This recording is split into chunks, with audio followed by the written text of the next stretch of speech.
Margaret stumbled through the door just past 2 a.m., heels in one hand, perfume and alcohol clinging to her like armor. She laughed at something I couldn't hear, probably a joke Daniel had told her on the ride back.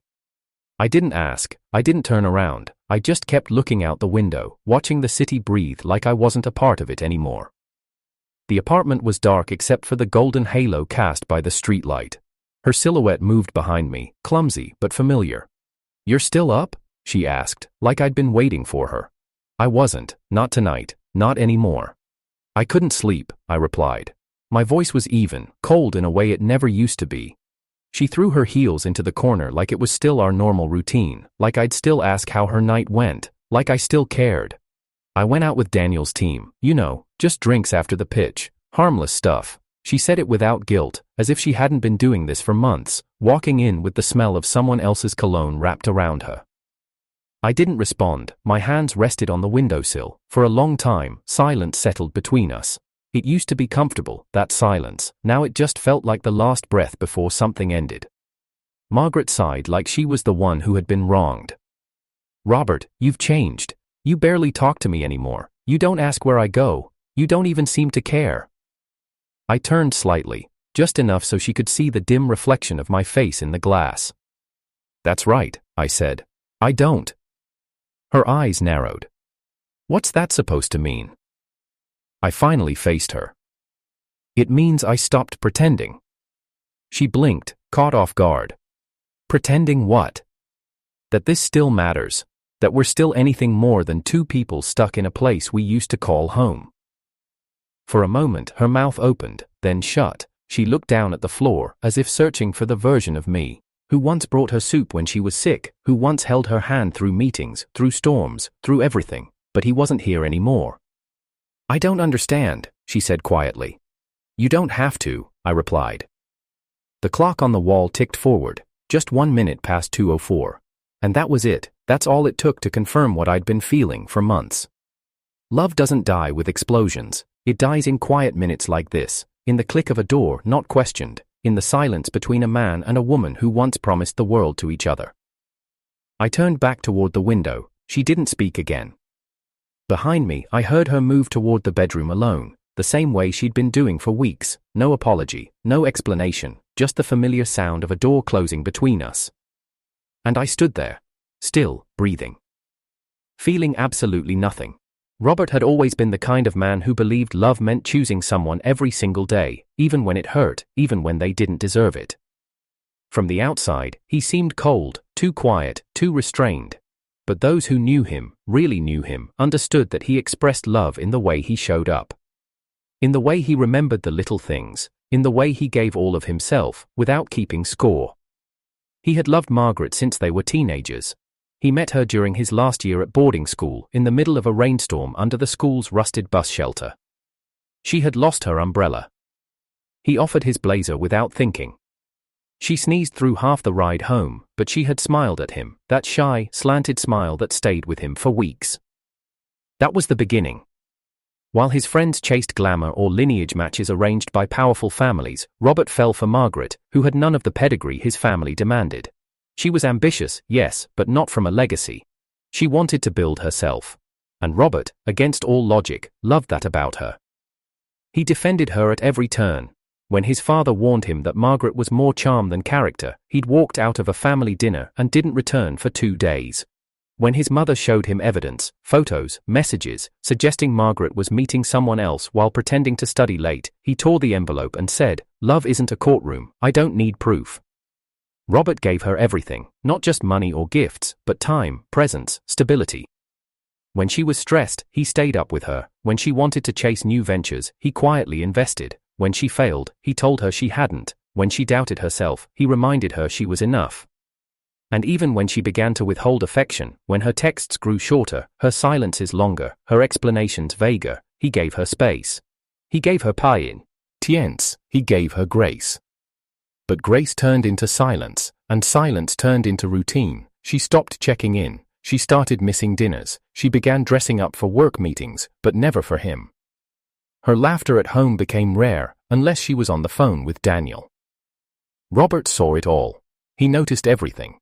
The shift in perfume, the The way she turned her phone face down when sitting beside him. The new passwords, the forgotten anniversaries, the nights she claimed she was with colleagues when Daniel posted tagged photos from lounges and rooftop bars. But he said nothing. Because Robert had always believed that love wasn't about catching someone in a lie, it was about giving them every chance to tell the truth.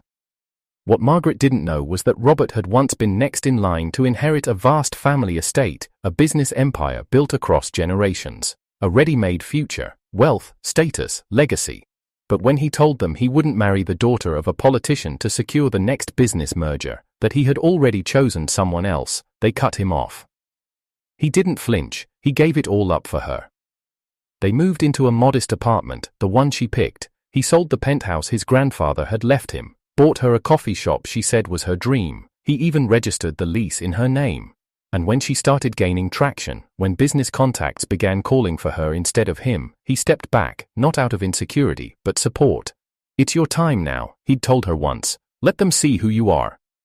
But somewhere between his sacrifice and her rise, Margaret stopped looking at him like he was her home. She began treating him like background noise, comfortable, familiar, ignorable. Gaslighting became routine. "You're just paranoid. You're too sensitive. Why do you always assume the worst?" She dismissed every concern with a smile, a kiss on the cheeks, eek, and a new excuse.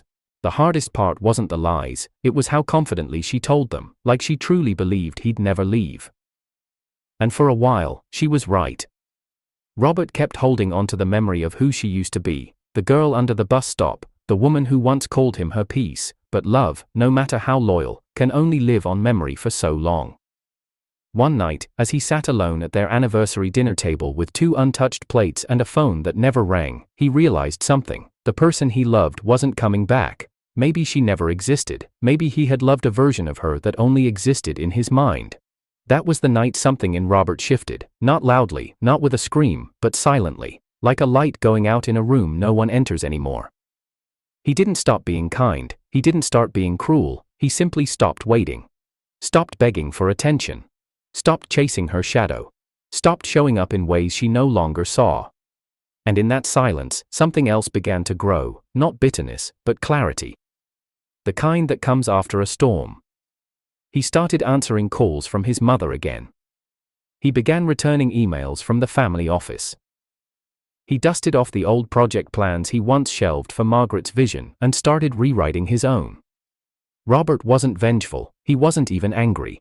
He was simply done. And the moment she would realize that, truly realize it, was the moment she'd no longer be able to stop the loss. It started small. That's how betrayals always begin, not with fire, but with smoke. Robert first noticed it at a quarterly review meeting, the kind where his input had always been expected, even relied upon. He walked into the room 10 minutes early, like he always did. But his seat, the one at the head of the table, was already taken. Daniel was sitting there, scrolling through a digital presentation on a sleek new tablet Robert didn't recognize. "Morning," Robert said, flatly. Daniel looked up, smiling like he owned the place. "Morning, Assistant Director." Assistant Director. The title settled like a cold stone in Robert's stomach. He turned slowly toward the agenda document on the wall screen. The header didn't list his name as lead. Instead, it read, Project Oversight, Daniel Hayes, Interim Director. He didn't flinch, didn't ask, didn't speak. He simply walked to the back row and took a seat where junior analysts usually sat, because he understood then, this wasn't a mistake, this was a message. After the meeting, he waited for Margaret in her office. She arrived 10 minutes later, laughing into her phone, her heels clicking confidently across the floor. Her tone was lighter than he'd heard in weeks. "All right, Danny, talk later," she said before hanging up, tossing her phone on the desk like nothing had happened. "I saw the update," Robert said quietly. Margaret barely looked up. "Oh, it's just temporary. The board thinks Daniel's pitch is more aligned with the current direction." "The pitch I built?" She blinked. "It's not about ownership, it's about delivery. He has energy, you're more subdued." There it was, gaslighting wrapped in a compliment. That night, he came home to silence, again. No dinner on the table, no lights turned on, only the faint sound of laughter leaking from the bedroom, Margaret on another call. He stood at the doorway for a moment. What a Ching her lie on the bed, feet kicked up, giggling like a teenager. Her voice had a softness he hadn't heard in months. "No, you're the worst," she teased. "Ugh, stop, I'm blushing." He closed the door without a sound. Over the next week, the signs multiplied. Daniel's name appeared in press releases. Margaret began posting carefully curated photos on LinkedIn and Instagram, team outings, client dinners, rooftop meetings. Daniel was always beside her. Robert, conspicuously, was not. Then came the voice message. He had borrowed her phone for a moment, his own had died mid-call. She'd left the room briefly, and a new message notification appeared from Daniel. He didn't intend to listen, but his thumb hesitated over the play button just long enough to hear her voice. "Baby, imagine us in Italy next year, no boardrooms, no meetings, just us. You deserve that kind of life, not this. Not this." He locked the phone and set it face down on the coffee table. He didn't mention it when she came back. He didn't confront her, he didn't ask what she meant, he just nodded when she said she was going to be late again the next few nights. Client stuff. It wasn't that Robert didn't feel anything. He did. But pain, when it lingers long enough, turns to something else, something colder, something strategic. He started leaving early, coming home late, matching her energy, word for word, silence for silence. He stopped trying. That's when Margaret noticed. "You've been distant," she said one night, standing at the kitchen sink. "Is something wrong?" He looked at her, long and hard. "I could ask you the same." She froze, water still running. "I don't like where this is going." "Then stop walking in that direction." The next morning, his desk had been cleared. Officially, he was transitioning to advisory. Unofficially, he'd been replaced by Daniel. Margaret hadn't warned him. No head. Sup, no courtesy, just a memo from HR, CC'd to the company. At lunch, one of the junior analysts leaned over quietly and said, "You don't deserve this, Mr. Robert. Everyone can see what's happening. We're not blind." Robert smiled faintly. "It's all right. I'm not either anymore." Later that day, while scrolling through social media, he saw it. A photo posted by Daniel, arms draped around Margaret's chair, wine glasses clinking, the caption reading, "To partnerships that go beyond contracts." The comment section was full of speculation. A few colleagues even liked the post. He turned off the phone. Still no confrontation, still no dramatic exit, just silence. Until 2 days later, when Daniel approached him in the parking garage. "Hey, Robert," he said, tone too casual to be innocent. "I hope there's no hard feelings. You know how fast things move in this world." Robert said nothing. Daniel grinned, leaning against the hood of his car. "She's something, huh? Keeps me on my toes." Still nothing. "You're not going to fight for her?" Daniel asked, half taunting. Robert finally spoke. "No." Daniel frowned. "Why not?" "Because she's already yours. You just don't know what that's going to cost you yet." And with that, Robert opened the driver's door and left. The office walls began closing in. Whispers grew louder. Margaret started arriving in Daniel's car. A few brave co-workers apologized in passing. A few more avoided eye contact altogether. But Robert, he only grew quieter, sharper. He began gathering documents, reviewing contracts, preparing his resignation letter. At home, Margaret tried to act normal, tried to maintain the facade. She kissed his cheek once, and he turned away. She asked if he'd be attending the gala this year. He said nothing. And when she posted the official update on the company's site, "Congratulations to Daniel Hayes, our new executive director," Robert didn't blink, because he already had his plane ticket. Alria. Di had a return call scheduled with his mother. Already knew that the path he once gave up, the family empire, the old alliances, the engagement he once refused, was still waiting for him. All he had to do was walk away. And for the first time in years, Robert was ready to leave the room. The day Robert handed in his resignation, no one stopped him, no farewell speeches, no surprise cake in the break room, not even a pat on the back from people he once mentored. Only the dull sound of his polished shoes echoing through the hallway and the HR director's awkward smile as she processed the final documents. Margaret didn't even ask why, or when, or how. She simply nodded over her laptop when he walked past her office door, Daniel standing behind her chair, one hand on her shoulder like it belonged there. Robert didn't react. He no longer expected confrontation or remorse, not from Margaret, not from Daniel, not from a company that now treated him like a ghost in hallways he helped design. The pain had calcified into something else, a numb silence that moved with him.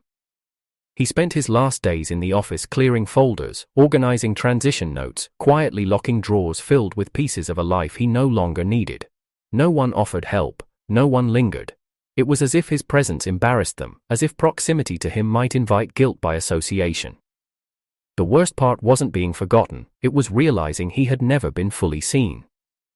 He came home early that Friday. The apartment was quiet, sterile, too clean. Margaret wasn't home. A note lay on the counter in her handwriting, company gala tonight, late. No, see you later, no, come with me, just a statement as cold as her tone had become. Robert poured himself a glass of water and sat in the dark, no music, no lights. Just the faint sound of the neighbor's television bleeding through the walls and the hum of the refrigerator. The chair across from him sat empty, just like every other evening the past few months. He could still remember how she used to sit there in sweatpants, feet tucked beneath her, asking about his day as if it mattered. That version of her had vanished long ago. He opened Instagram and didn't have to scroll far. Daniel had posted already, Margaret in a navy blue gown, hair pinned up, wine glass in hand, laughter frozen mid-frame. Daniel stood beside her, smug as ever, captioning the photo. Couldn't ask for a better date or better company. Robert stared at the image for a long time, not because he missed her, because the man in the photo, the one who stood so confidently beside her, had taken everything Robert had willingly given and wore it like a trophy. And yet, in that same moment, Robert felt nothing. No urge to call, no desire to confront, no pain sharp enough to pierce the wall of quiet forming inside him. Just a tiredness that went deeper than the body. The kind of exhaustion that comes when your heart has already left a room your body hasn't yet exited. He got up, placed the glass in the sink, and turned off his phone. It was 3 days later when Melissa texted him. Heard what happened, coffee? Melissa, calm, steady, a presence he had long ignored. She had worked in the firm's overseas division for years, and while they had crossed paths often, he'd never noticed how her tone never carried performance. She didn't fake smiles, she didn't sugar words, and she didn't ask questions just to seem polite. They met at a small cafe tucked between two bookshops, one he had passed 100 times but never entered. You look tired, she said gently as he sat down. I am. Not angry? He thought for a moment. No, not anymore. She stirred her drink without pressing. That silence, the kind that didn't demand to be filled, was the most comforting thing he had experienced in weeks. You know, she finally said, I always wondered why you let her make you smaller. He blinked. What? Margaret, she's always been loud, flashy, needing the spotlight. You're the type that dims your light just to let someone else shine, even when it burns you out. He didn't respond. He didn't need to. She wasn't looking for a defense. They sat in quiet conversation for nearly an hour, no questions about Daniel, no gossip, just easy, quiet energy. When they stood to leave, she handed him a small folded napkin. On it was scribbled a quote, sometimes peace isn't quiet, it's being around someone who doesn't make you doubt your worth. That night, Robert didn't wait by the window. He didn't track Margaret's location, didn't wonder who she was with, didn't check social media for breadcrumbs of her night. Instead, he opened an old email thread, one from his mother, sent months ago. Your room's still here. Monica asked about you last week. Monica. The girl he almost married once, the one he let go of not because of lack of love, but because Margaret had made promises that felt bigger than family loyalty. He never answered that email, until now. Coming home this weekend, let's talk. He hit send. That Friday, Margaret came home at nearly midnight, heels in hand again, makeup still fresh. She entered like a queen returning from war. Company gala was a hit, she said, kicking off her shoes. Everyone loved Daniel's speech. Robert was packing. 2 suitcases, neat, precise, his suits folded the way his mother used to teach him when he first moved out. Margaret stared at the luggage. What's this? I'm leaving. Her mouth twisted. Leaving for what? A tantrum? He zipped one bag shut. For myself. She scoffed. Don't be dramatic, Robert, you're not the type. He didn't answer, just lifted one suitcase and moved it near the door. She crossed her arms. So what now, you just vanish? You don't even fight for me? He paused, then turned to face her fully. I fought for you every single day you stopped seeing me. Her face hardened, but he didn't wait for her reply. He lifted the other suitcase and stepped past her. You'll regret this, she hissed behind him. You'll come crawling back when you realize no one else can handle you. He stopped at the door, turned just slightly, and said the only words that truly mattered. Someone already does. He arrived at the old estate just past dusk. The house was warm, lit from within. His mother opened the door, smiling wider than he'd seen in years. Monica stood beside her, dressed simply, eyes soft with something between relief and anticipation. She didn't speak, she didn't need to. Robert stepped forward, and Monica pulled him into a hug that felt like something returning, not beginning, not performance, not convenient, just peace. For the first time in years, he felt seen, and for the first time in years, he didn't miss anything he had left behind. Monica had always been part of Robert's earlier chapters, quietly, patiently, respectfully in the background. She was the girl who used to wait for him after fencing practice with an extra water bottle, the one who shoved bullies off him in primary school before he learned how to shove back. She had confessed once, years ago. He'd been too caught up in Margaret's spotlight to see what stood behind him all along. But Monica never held that against him. She hadn't waited, she had lived. Built her own name. Now she ran her own firm, clean, sophisticated, elegant. The kind of woman who didn't need to chase attention because attention followed her anyway. And still, when Robert returned, suitcase in hand, carrying only silence and disappointment in his chest, Monica hadn't said, "I told you so." She hadn't gloated, she had simply smiled like it was the most natural thing in the world for him to be there. "You look like you haven't been sleeping," she said that first morning, passing him a cup of coffee that tasted the way he remembered, dark, no sugar. "Sleep is overrated," he murmured. "Love isn't," she replied simply. It took Robert days to settle, weeks to breathe, but Monica didn't rush him. She let him sit in silence during dinners, let him go for long walks without asking questions, let him listen instead of speak, until slowly, something inside him began to unfreeze. One evening, while walking through the city, they passed by a towering hotel, spotlights, photographers, velvet ropes. Monica paused. "There's a business gala upstairs," she said. He raised an eyebrow. "Are we attending?" "I am," she said. Then, after a pause, "So are you." He looked down at his clothes, simple slacks, a blazer, nothing showy. Monica reached up, fixed the crooked line of his collar, and smiled. "You'll do." When they entered, the reaction was immediate. Heads turned, whispers rippled across the polished floor like waves on marble. "Isn't that Robert Windsor?" He dropped off the radar. "Is that Monica Wu with him?" Monica held his arm with ease. She introduced him not as her guest, not as her friend, but as her fiancé. The word struck like thunder, but he didn't flinch, didn't object, and when she smiled up at him afterward, almost teasingly, he understood. She wasn't pretending, she was claiming what should have been hers all along.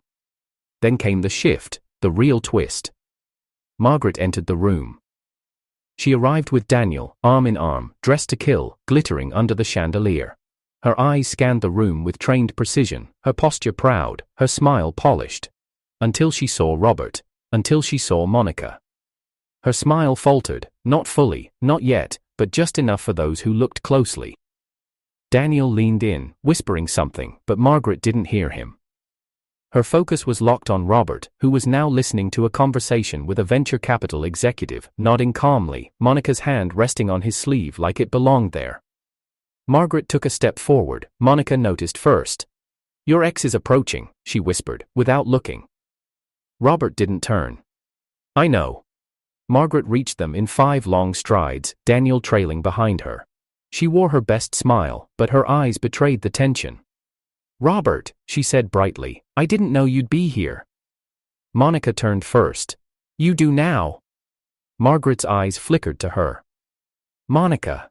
It's been a while." Monica's smile didn't falter. "Not long enough." Robert finally turned, meeting Margaret's gaze with the calm of a man who had nothing left to lose. "Evening, Margaret." Margaret opened her mouth to speak, but Monica stepped forward instead. "I believe introductions are in order," she said, her voice clear, her tone diplomatic. "This is Robert Windsor, my fiancé." The words sliced through the air. Margaret blinked. "Fiancé?" "Yes," Monica replied sweetly. "Didn't he tell you?" Margaret's composure slipped further. She glanced at Robert for confirmation, but he gave her nothing, not a nod, not a denial, just silence. Behind them, a photographer snapped a candid, Monica and Robert smiling, their glasses raised, Margaret half-turned, visibly shaken. The photo would go viral the next morning, but the emotional damage started now. Daniel stepped forward awkwardly. "Well, small world, huh?" "Smaller than you think," Robert replied, eyes still locked on Margaret. She didn't speak again, just stood there, fingers tightening around her clutch, lip trembling in a way she quickly covered with a forced smile. "Well," she managed, "I guess. Congratulations." "Thank you," Monica said before Robert could respond. They turned away, walked together toward the balcony. Behind them, Margaret stared after them, Daniel calling her name quietly, tugging at her elbow. That night, Monica didn't gloat, she didn't ask how it felt. She simply placed a hand on Robert's and said, "You looked calm." "I was." "You didn't even blink when she said your name." "I don't think it belongs to her anymore." Monica smiled, eyes softening. "No, it doesn't." From that moment on, Robert knew, this was no rebound. This was returned. This was someone who never needed to break him to love him.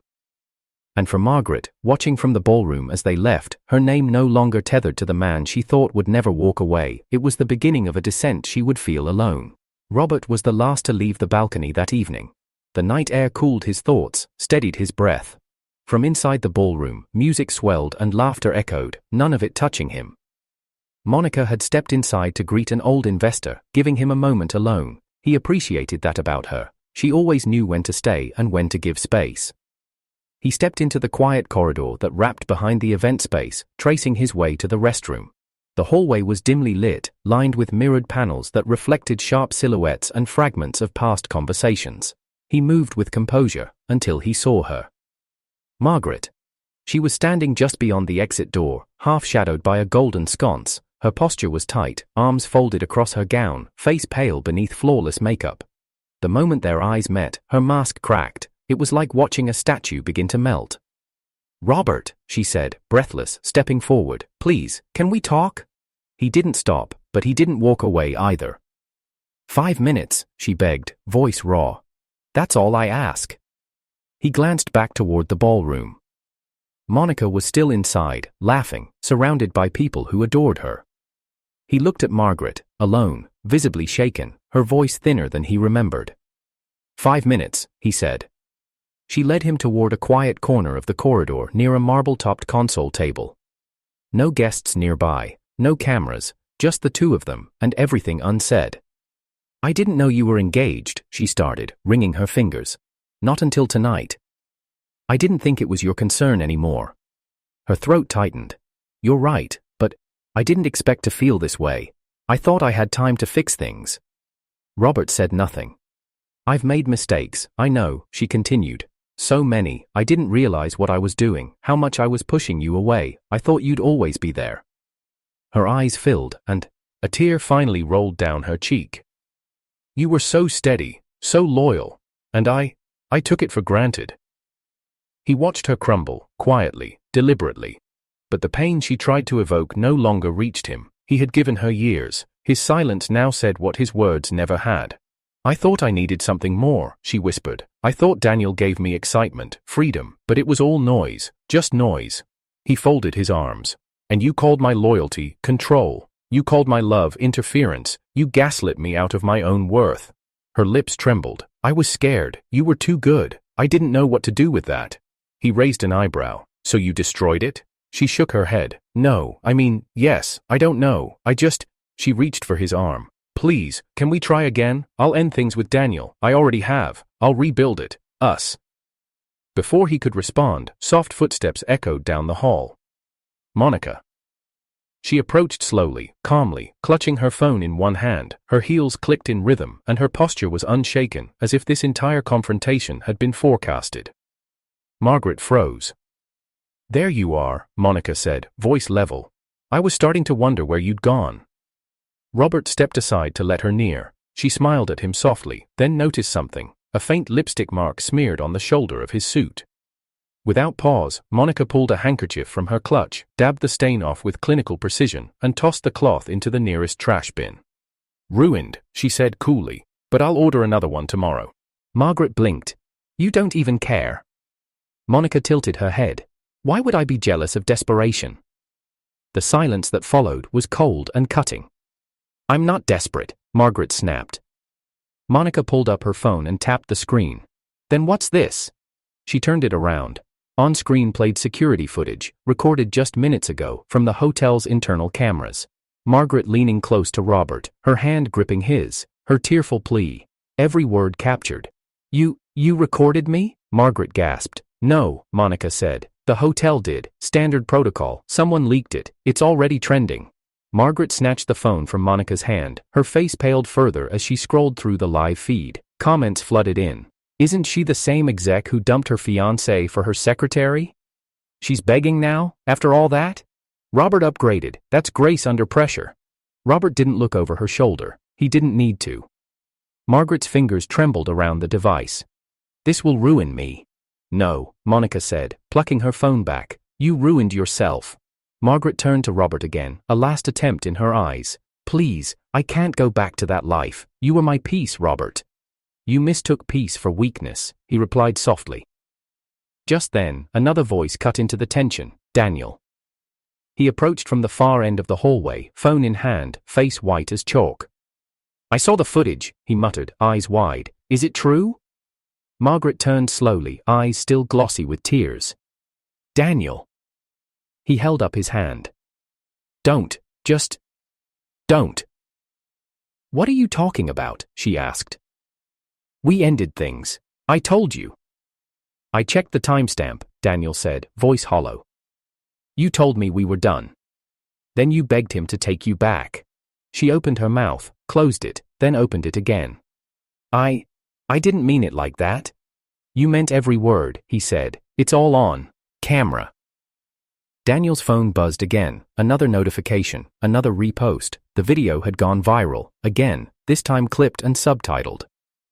Robert turned away. "Let's go," he said to Monica. She nodded and slipped her hand through his arm. Behind them, Margaret stared at her phone like it was a weapon turned against her. Daniel took a step back, as if disgusted not just by her betrayal, but by how easily she had unraveled. As Robert and Monica re-entered the ballroom, applause erupted, not for them, but for a keynote speech beginning, but the timing felt poetic. He walked calmly, her by his side, neither looking back. That night, back at the estate, Robert sat by the fireplace with Monica. She rested her head on his shoulder while news continued to circulate online.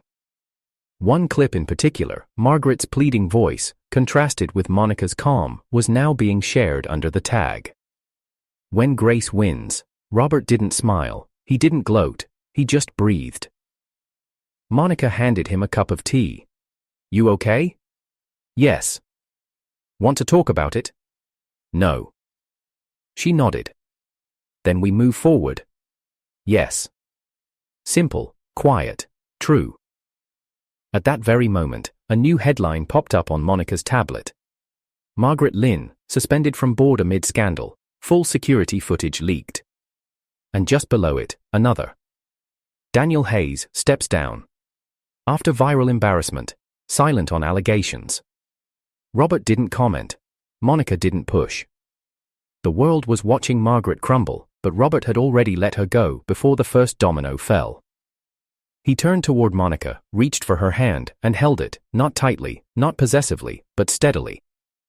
She looked over. "You're really done this time?" He nodded. "I was done the moment she lied with a straight face, and believed I'd still be there in the morning." Monica leaned in and kissed his cheek gently, then she whispered, "Let's build a new morning, just us." And in the quiet that tea followed, Robert closed his eyes and felt, for the first time in years, something dangerously close to peace. Morning light spilled across the polished wood floors of the Windsor estate, warm and steady like the first breath after a storm. The news had already broken before breakfast.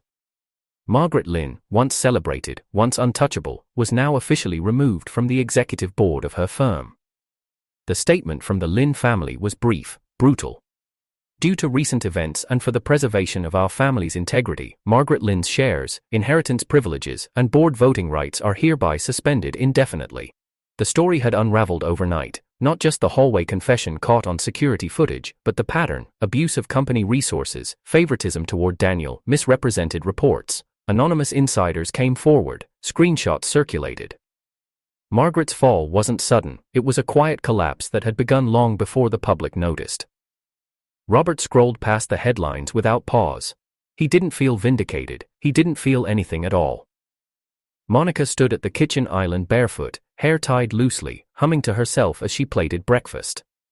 Scrambled eggs, roasted tomatoes, toast, nothing extravagant, just human, real. It smelled like warmth. "You're staring," she said without turning around. "I'm not," Robert said. She glanced over her shoulder. "Liar."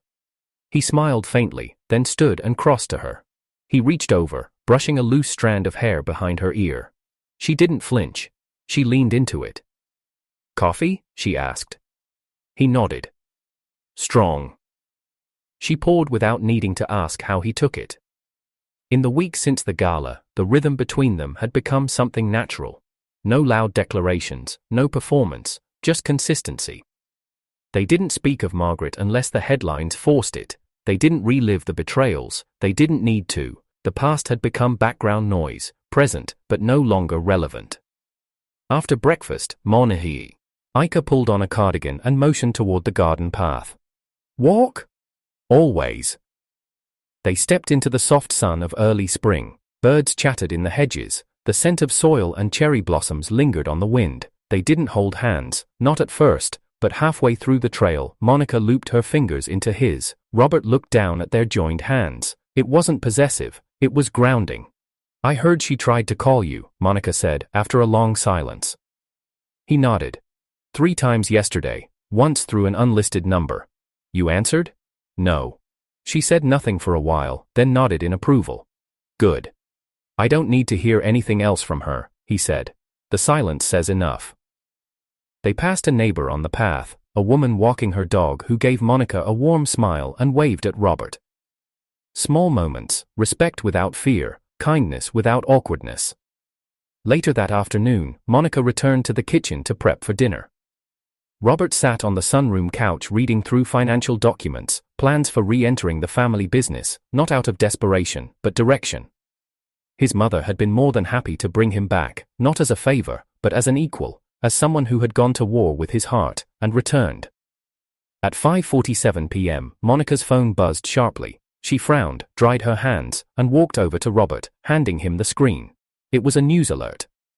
Breaking: Margaret Lynn hospitalized after collision in Eastern District, suspected DUI, the article continued.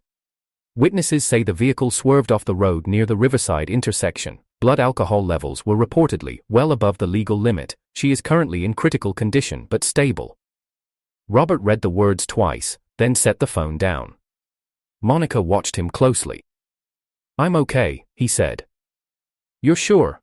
He nodded. It was inevitable. She'd already lost herself before she ever lost me. They didn't speak about it again, not that night, not ever. Instead, they ate dinner, Monica's favorite shrimp stir-fry and steamed jasmine rice. She poured them each a glass of wine and teased Robert about his inability to use chopsticks properly. He grinned, dropped one, and reached for the fork instead. She rolled her eyes but laughed, shaking her head like she was still amazed by how easily he made her laugh. Afterward, they sat on the patio wrapped in a shared blanket. The air was cool, but not cold. Monica rested her head on his shoulder. He didn't need to check his phone. He didn't need updates. Margaret's story had ended long before the crash. Now, he was living a different one. Not louder, just better. Later, as Monica began clearing the dishes, Robert stood in the doorway, watching her move around the kitchen. Grace in motion. No spotlight, no drama, no applause, just home. She turned and caught him looking. "What?" she said, half smiling. Nothing. You keep saying that, it's never just nothing. Robert stepped forward, took the plate from her hand, set it in the sink. Then he kissed her, gently, slowly, not with desperation, but with decision. When they pulled apart, she didn't ask what it meant. She didn't need to. Somewhere in the background, the radio played a faint jazz instrumental. Outside, the wind rustled through the trees. Distantly, a bird called once and flew on. There were no ghosts left. Just the life ahead. And as Robert stood in the golden warmth of the kitchen light, arms wrapped around the woman who had never needed to break him in order to love him, he thought back to everything that had happened, and smiled quietly. For once, I didn't look back.